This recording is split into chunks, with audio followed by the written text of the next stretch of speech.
वो जायज है। बिहार चुनाव में उस बिहार के उप मुख्यमंत्री लखीसराय से दोपहर 2 बजे तक हार गए और 3 बजे के बाद 1,22,400 वोट से वो जीत गए। 8 मंत्री सेम वोट पाए साहब, लेकिन कोई दिखाने वाला नहीं है। वोट चोरी और एसआईआर को लेकर लखनऊ में कांग्रेसियों का हल्ला बोल, पुलिस के छूटे पसीने। इस वीडियो में हम इसी पर करेंगे बात। नमस्कार, 4 PM पर आप सभी का स्वागत है। दोस्तों, देश की राजनीति इन दिनों चुनाव आयोग, एसआईआर प्रक्रिया और वोट चोरी के आरोपों को लेकर गरमाई हुई है। विपक्ष लगातार चुनाव आयोग और बीजेपी पर आरोप लगा रहा है कि दोनों ने मिलकर लोकतांत्रिक व्यवस्था को प्रभावित किया है और कर रहे हैं। यह विवाद सबसे पहले बिहार से शुरू हुआ था, जहां एसआईआर और मतदाता सूची में गड़बड़ियों के आरोप लगाए गए, जिसको लेकर विपक्ष ने बड़ा बवाल खड़ा किया। आज वही मुद्दा देश भर में चर्चा के केंद्र में है। बिहार चुनाव के दौरान विपक्ष की ओर से 2 बड़े मुद्दे सबसे ज्यादा उछाले गए थे: एसआईआर और वोट चोर गद्दी छोड़ का नारा। जहां इन दोनों मुद्दों को विपक्ष ने बिहार चुनाव में सबसे ज्यादा उछाला। विपक्ष ने आरोप लगाया था कि एसआईआर के नाम पर कई मतदाताओं के नाम लिस्ट से गायब किए जा रहे हैं, हटाए जा रहे हैं, और बिहार में यह आरोप लगा कि कई लाख मतदाताओं के नाम काटे गए। कांग्रेस और अन्य दलों ने दावा किया कि लाखों लोगों के वोट रहस्यमय तरीके से डिलीट कर दिए गए। हाल ही में कांग्रेस ने कहा कि बिहार में करीब 6 लाख वोट बिना किसी जानकारी के हटा दिए गए, जिससे लाखों वोटर चुनाव प्रक्रिया से बाहर हो गए। विपक्ष का कहना है कि बिना जांच और सूचना के इस तरह मतदाताओं के अधिकार छीनना लोकतंत्र के खिलाफ है। वही चुनाव आयोग बार बार ये कहता रहा है कि सब कुछ नियमों के तहत किया गया है और किया जा रहा है। इसी मुद्दे को लेकर युवा कांग्रेस ने लखनऊ में वोट चोर गद्दी छोड़ आंदोलन किया। जी हां, लखनऊ में एक बड़ा आंदोलन देखने को मिला। कांग्रेस कार्यकर्ताओं ने चुनाव आयोग के दफ्तर का घेराव करने की घोषणा की थी। सुबह से ही कांग्रेस कार्यालय के बाहर भारी पुलिस बल तैनात कर दिया गया था, ताकि किसी भी तरह की अव्यवस्था न हो सके। लेकिन दोपहर करीब 1 बजे युवा कांग्रेस के सैकड़ों कार्यकर्ता चुनाव आयोग के दफ्तर की ओर बढ़े। पुलिस ने उन्हें सुन्नी वक्फ बोर्ड के पास बैरिकेडिंग लगाकर रोक लिया। इस पर कांग्रेस कार्यकर्ता बैरिकेडिंग पर चढ़कर नारेबाजी करने लगे। दोनों पक्षों के बीच हल्की फुल्की नोकझोंक भी देखने को मिली, लेकिन स्थिति को पुलिस ने किसी तरह संभाला। पुलिस ने बैरिकेड पर चढ़े कार्यकर्ताओं और पदाधिकारियों को जबरन नीचे उतारा। इसके बाद उन्हें ले जाकर बस में बैठा दिया और वहां से उन्हें इको गार्डन भेज दिया गया। कार्यकर्ताओं के हाथों में जो पोस्टर बैनर थे वह भी चर्चा का विषय बन गए। इनमें मुख्य निर्वाचन आयुक्त को आरएसएस की ड्रेस में दिखाया गया था। साथ ही पीएम नरेंद्र मोदी और गृह मंत्री अमित शाह की तस्वीर भी जोड़ी गई थी। कांग्रेस और अन्य विपक्षी दलों का आरोप है कि चुनाव आयोग बीजेपी के दबाव में काम कर रहा है। उनका कहना है कि चुनाव आयोग को निष्पक्ष बने रहना चाहिए, पर वह सरकार के इशारे पर काम कर रहा है। प्रदर्शन के दौरान कांग्रेस नेताओं ने साफ कहा कि वोट चोरी लोकतंत्र पर सीधा हमला है।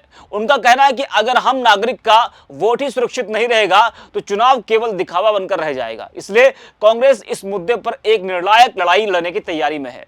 कांग्रेसियों की एक और शिकायत है कि राहुल गांधी द्वारा उठाए गए सवालों का आयोग ने अब तक कोई ठोस जवाब नहीं दिया है। जरा आप भी सुनिए कांग्रेस कार्यकर्ताओं को। हम लोग चुनाव कार्यालय जा रहे हैं, विरोध प्रदर्शन कर रहे हैं एसआईआर के खिलाफ। मामला है कि एसआईआर में विपक्ष के वोट काटे जा रहे हैं, बीएलओ के ऊपर दबाव बनाया जा रहा है, बीएलओ आत्महत्या कर रहे हैं। पूरी तरीके से मनमानी है विपक्ष की वोट काटने की, बेईमानी से जीतना चाह रहे हैं चुनाव, आगे का चुनाव। आप अगर मांगे पूछ रहे हैं साहब, तो इसका मतलब है इस देश से आप बेखबर हैं।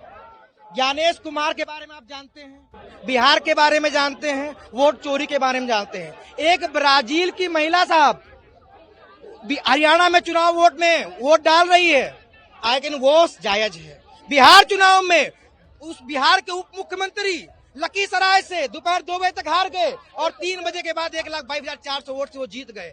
8 मंत्री सेम वोट पाए साहब, लेकिन कोई दिखाने वाला नहीं है। मैं आपको अभी हम अपना दर्द बता रहे हैं, आप कह रहे कहाँ जा रहे हैं? अरे हम तो उस रास्ते जा रहे हैं साहब जिस रास्ते से जाना चाहते हैं हम लोग।